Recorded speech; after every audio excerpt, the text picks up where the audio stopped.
When folks think of Google, they often imagine a single search bar that delivers the quickest answer. But the company has quietly been reshaping that experience, layer by layer, with artificial intelligence. In a recent New York Times piece, Kate Conger explains that as Google's AI-powered search gets more sophisticated, the open web itself is feeling the squeeze. First, a quick recap. Google's flagship search engine has been around for 25 years, and in a 2004 letter to shareholders, co-founder Larry Page warned that the company bore a civic responsibility to help society. Fast forward to 2024, that responsibility now includes ensuring that the vast ecosystem of websites still benefits from users' curiosity. Yet the company's newest upgrades, labeled Copilot Search and other LLM-driven features, allow it to pull in snippets, rewrite paragraphs, and even produce fresh content on the fly. The result is that users often see a comprehensive answer without ever leaving Google. For website operators, the math is simple but painful. Every click that lands on a site can mean ad revenue, product sales, or deeper engagement. Google's latest AI layer, according to Conger's reporting, reduces the number of clicks to the original sources by about NLP percentages that vary by niche. Tech bloggers, local news outlets, and even academic repositories have all seen a measurable dip in traffic. And when publishers lose traffic, they lose the audience that could later bring them sponsorships or direct sales. In an interview that the Times captured, a small business owner from California lamented that the new AI answers dump the traffic away from my store, and I'd rather have a steady stream of shoppers than a handful of AI-generated snippets.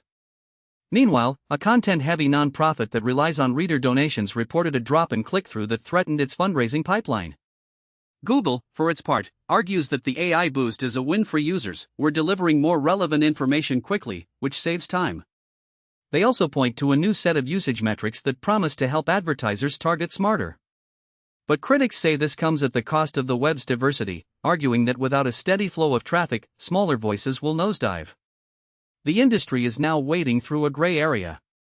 Regulation is at a glance, with several U.S. lawmakers taking note of the two-step model of search. First come the AI-datable summarizations, then fall back to the original links, raising questions about transparency and fair competition.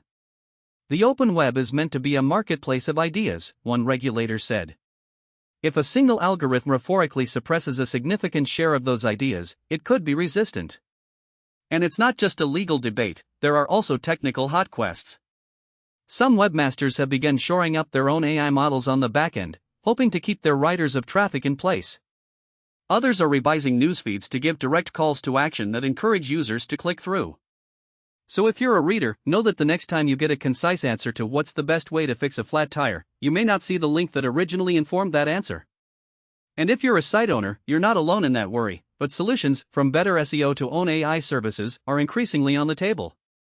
In the end, the piece underlines a simple truth about our digital age: convenience bought us more speed, but also a higher bar for fragile digital ecosystems to keep knocking at their doors. That's the trade-off Google's AI search is making, and it's complicated. Thanks for listening. Stay curious, stay critical, and tune in next week for more tech stories that matter. Remember to hit the bell so you never miss an episode. Goodbye for now.